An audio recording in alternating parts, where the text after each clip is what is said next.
Xalq deputatlari Do'stlik va Zarbdor tumanlar kengashlarining navbatdagi sessiyalari bo'lib o'tdi.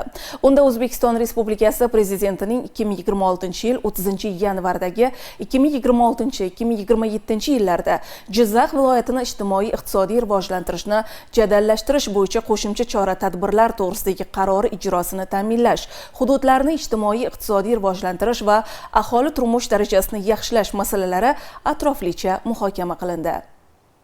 Xalq deputatlari Zarbdor tuman kengashining 7-chaqiriq 22-sessiyasi bo'lib o'tdi. O'zbekiston Respublikasi Prezidentining joriy yil 31-yanvardagi 2026-2027 yillarda Jizzax viloyatini ijtimoiy-iqtisodiy rivojlantirishni jadallashtirish bo'yicha qo'shimcha chora-tadbirlar to'g'risidagi qaror yuzasidan o'tkazilgan sessiyada viloyat iqtisodiyotining yuqori sur'atlarda va barqaror o'sishini ta'minlash, hududlarda infratuzilma va biznes muhitini yanada yaxshilash, turizm salohiyatini to'liq ro'yobga chiqarish, yashil tamoyil va yondashuvlarning keng joriy qilish, aholi bandligi va daromadlarni oshirish hamda kambag'allikni qisqartirish masalalariga alohida e'tibor qaratildi. E'tiborlisi, Prezident qarori asosida Sharof Rashidov, G'allaorol, Zarbdor, Yangiobod, Zomin, Mirzacho'l, Baxmal va boshqa tumanlarning 126 ta sabzavot va polizchilikka ixtisoslashgan mahallalarda 10 ming gektar aholi tomorqasi va ijara yer maydonlarida hosildorligi yuqori va eksportbop mahsulotlar yetishtiriladi. Bundan tashqari tumandagi Andijon mahalla fuqarolar yig'inida chorvachilik kompleksi, Sharq yulduzi mahalla fuqarolar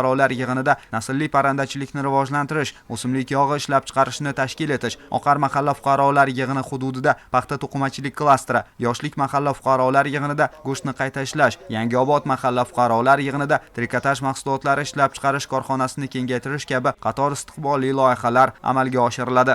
Sessiyada Zarbdor tumanida 2026-2027 yillarda ijtimoiy-iqtisodiy rivojlanish yo'nalishlarida yangi imkoniyatlar va istiqbolli loyihalar samarasi aholi turmushini yaxshilashga xizmat qilishi yuzasidan fikr-mulohazalar bildirildi. Sessiya yakunida kun tartibidagi barcha masalalar yuzasidan tegishli qaror qabul qilindi.